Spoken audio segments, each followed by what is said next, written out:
Start में मैं आप लोगों को बता दूं हमने लास्ट लेक्चर में क्या किया था। हमने लास्ट लेक्चर में होम टैब से इंटरफेस सारा देखा था और इस इंटरफेस के साथ साथ हमने एक छोटा सा फार्मूला किया था। और फार्मूला हमने क्या किया था, हमने इन सारे नंबर्स को ऐड किया था। ऐड करने के लिए हमने क्या किया था, हमने लिखा था इज इक्वल टू के बाद एड्रेस दिया था और सारे एड्रेसेस को ऐड कर दिया था। ठीक है।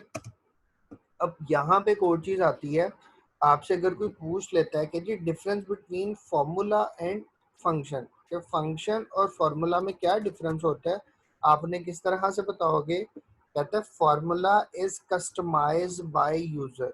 जो फॉर्मूला क्या है, जो यूजर खुद से बना रहा है। और फंक्शन क्या है, फंक्शन इज कस्टमाइज बाय और मेक बाय और डेवलप्ड बाय अ प्रोग्रामर। कि फंक्शन को क्या है, जो आप लोगों का प्रोग्रामर बना रहा है उसे हम फंक्शन बोलते हैं, और जो आप लोग खुद से बना रहे हो उसे हम लोग क्या बोलते हैं, फॉर्मूला। जिस तरह यहाँ पे ये फार्मूला के साथ हमने किया हुआ है, और फार्मूला आप लोगों ने खुद लगाया था, is equal to B3 plus C3 plus D3 plus E3 and so on. ठीक है।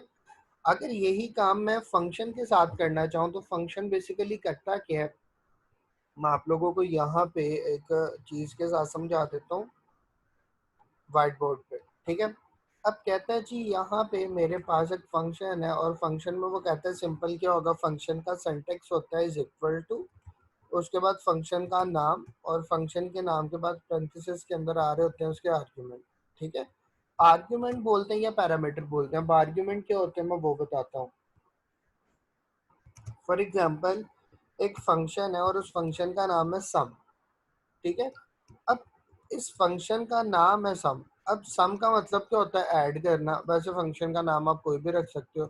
कहता है आर्ग्यूमेंट का मतलब है आप इसके अंदर जो भी चीज पास करोगे ना, जो भी चीज सेंड करोगे वो उसे क्या कर देगा, सम कर देगा। ठीक है। उसके अलावा यहाँ पे एक आर्ग्यूमेंट के अलावा और चीज यूज होती है आर्ग्यूमेंट के अंदर ही, उसे हम लोग बोलते हैं रेंज। अब रेंज क्या होती है, रेंज हमारे पास, मैं आपको रेंज के एक एग्जांपल के साथ समझाता हूँ, ज्यादा अच्छे से समझ आएगा। फॉर एग्जांपल मेरे पास यहाँ पे एक क्लास है, क्लासरूम के अंदर 7 बच्चे बैठे हुए हैं। ठीक है। अब वो 7 बच्चे कौन कौन से हैं, पहला बैठा हुआ मतीन, दूसरा बैठा हुआ मोहित, तीसरा बैठा हुआ मोहम्मद बिन इस्लाम, उसके बाद वारिस, फिर बैठा हुआ जिशान। मैंने ने घर पे ना, मैं कहता हूँ मतीन आप भी जाओ, मोहित आप भी जाओ, इस्लाम आप भी जाओ, वारिस आप भी जाओ, जिशान आप भी जाओ। मैंने आपको वन बाय वन आपका नाम लेके कहा है कि आप जाओ। ठीक है। ज्यादा टाइम लगा, जिस तरह से फॉर्मूला था। मैं आपको क्या कहता हूँ, मैं 3 से लेके से शाम तक जितने बच्चे बैठे हैं सारे जाओ। ठीक है। तो ये क्या आ गई, रेंज। तो रेंज के अंदर एक चीज तो क्लियर हो गई कि रेंज में आप लोग क्या बताते हो, स्टार्टिंग पोजीशन के स्टार्ट कहाँ से हो रहा है और एंडिंग पोजीशन एंड कहाँ पे हो रहा है। समझ आ गई रेंज, समझ आ गई। जी सर। अच्छा, अगर यही फंक्शन हम लोग यहाँ पे इम्प्लीमेंट करना चाहें तो यहाँ पे इम्प्लीमेंट किस तरह से होगा, मैंने इन सारे मार्क्स को ऐड करना है। तो बेटा जी स्टार्ट कहाँ से हो रही है, रेंज 90 से। 90 का एड्रेस क्या है, B3। इसका एड्रेस क्या है, B3, और एंड कहाँ पे हो रहा है, H3 के ऊपर। तो सम का मतलब टोटल अगर मैंने करना है तो सम का फंक्शन क्या होगा, मैं यहाँ पे सिंपली लिखूंगा जी is equal to sum range starting from B3 and ending on H3। Enter किया, सेम वैल्यू आ गई। ठीक है। अब यहाँ पे फॉर एग्जांपल मतीन मेरे से क्वेश्चन करता है, सर ये सेम आंसर अगर आ रहा है तो फंक्शन यूज करने का क्या फायदा है। तो बेटा फंक्शन यूज करने का और फार्मूला आपकी मर्जी है, जो मर्जी यूज करो। फार्मूला लिखा हमने, इतने ज्यादा एड्रेसेस को ऐड किया है इसके अंदर। ठीक है। यहाँ पे सिंपली क्या होगा, मैंने फंक्शन का नाम लिखा है इज इक्वल टू सम, उसके बाद मैंने रेंज दी, उसने क्या किया, ऑटोमेटिकली सम कर दिया। क्लियर हो गया जी। Yes sir. उसके बाद एक और चीज आती है एवरेज। एवरेज का फंक्शन क्या होता है, एवरेज, वैसे एवरेज का पता है ना, एवरेज क्या होती है, sum yes. Of all divided by number of units. ठीक है। अब यहाँ पे क्या होगा, मैं फॉर्मूला अगर बनाना चाहूँ फॉर्मूला से भी कर लो, अगर फंक्शन से करना तो कहता है आप सिंपल यहाँ पे लिखेंगे एवरेज। एवरेज के अंदर आप ये सारी दे देंगे रेंज से, एंटर करेंगे, ये एवरेज बता देगा कि मोहम्मद इजाज बच्चे के एवरेज मार्क्स हैं 94। इसी तरह सारों के एवरेज मार्क्स आ गए। सर ये इधर रिपीट करना प्लीज। मैं दोबारा बता रहा हूँ। कहता है जी एवरेज मार्क्स आप लोगों ने फाइंड करने हैं। तो एवरेज मार्क्स में क्या होता है? मेरी आवाज़ क्लियर आ रही है आप लोगों को? Muteen, yes sir. Yes sir. Abu Bakar यार, आप अपना कनेक्शन या आप क्लास रीज्वाइन करो क्योंकि बाकी सबको आवाज़ आ रही है ठीक से। अच्छा जी, एवरेज। एवरेज में लिखेंगे इज इक्वल टू एवरेज। उसके बाद आप रेंज दोगे। रेंज कहाँ से स्टार्ट हो रही है? B3 से, और एंड कहाँ पे हो रही है? H3 से। H3 पे एवरेज आ गया। मैंने सबके लिए लेके आना है। इस डबल डॉट पे क्लिक करूंगा, ये सब पे आ गया। नहीं सर, क्लियर आवाज आ रही है। ये कौन कह रहा है? अबू बकर कह रहा है।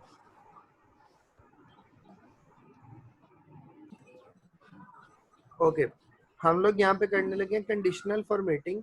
और कंडीशनल फॉर्मेटिंग में मुतीन कहता है कि सर जो बच्चे फेल हैं उनका कलर ऑटोमेटिकली रेड हो जाए। ठीक है, मेरे पास टोटल मार्क्स यहाँ पे हैं 700। मैं कहता हूँ वो बंदा जो 500 से कम है वो ऑटोमेटिकली यहाँ पे फेल कंसीडर हो, रेड हो जाए। तो उसे हम किस तरह से करेंगे?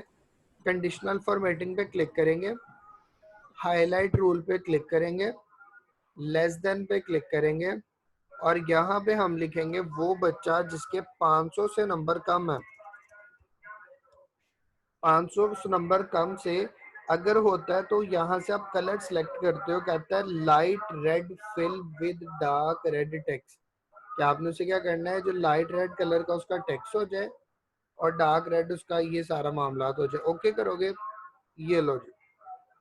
अब जितने यहाँ पे बच्चे 500 से कम थे वो रेड हो गए।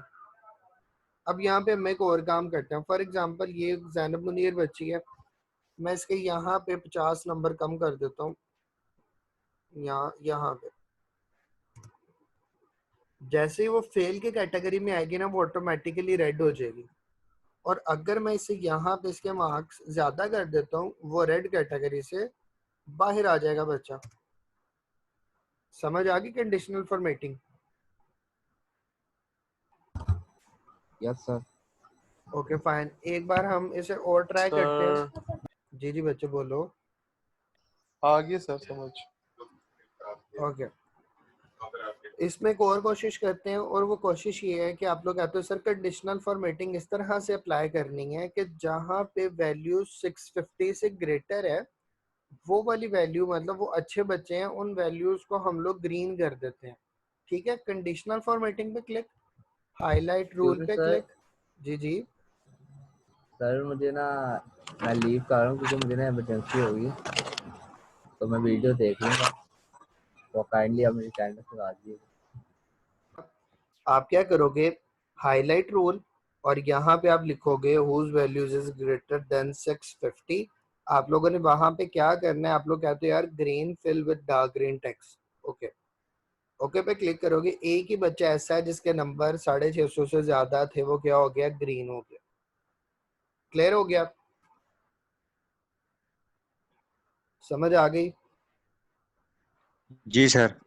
अच्छा जी, अब एक्सक्यूज थोड़ा, मी सर। वालेकुम सलाम। अच्छा, अब हम थोड़ा सा आगे चलते हैं, और वो थोड़ा सा आगे किस तरह से हम जा रहे हैं?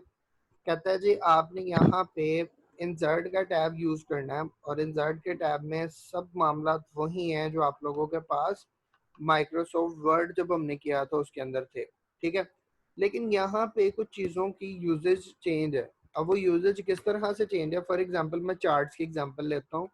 चार्ट्स में क्या होता है? आप अपनी क्लास का रिजल्ट प्रेजेंट करना चाह रहे हो चार्ट्स के साथ।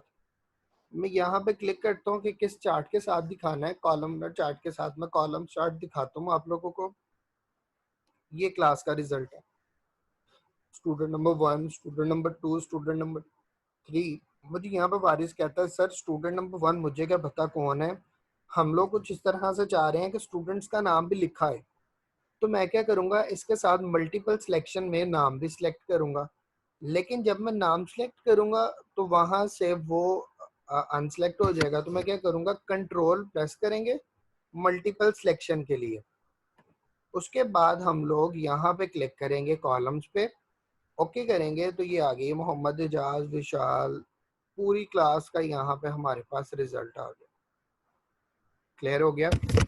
आप किसी कंपनी के स्टैटिक्स पे काम कर रहे हो, उसका ईयरली, मंथली या जो भी सर जी जी सर शजीब कह रहा मेरा नेट नहीं चल रहा और वो कह रहा सर वो सर ग्रेड कैसे निकालेंगे? ग्रेड अभी जा रहे हैं, ग्रेड के लिए एक फंक्शन हम यूज और करेंगे। अभी हमने 13-14 फंक्शन और करेंगे इसके अंदर। अच्छा जी, ये आपको चार्ट बनाना आ गया?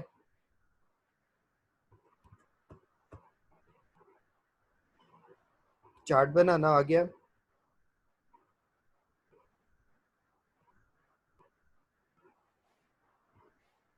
यस सर आ ओके गया। फाइन।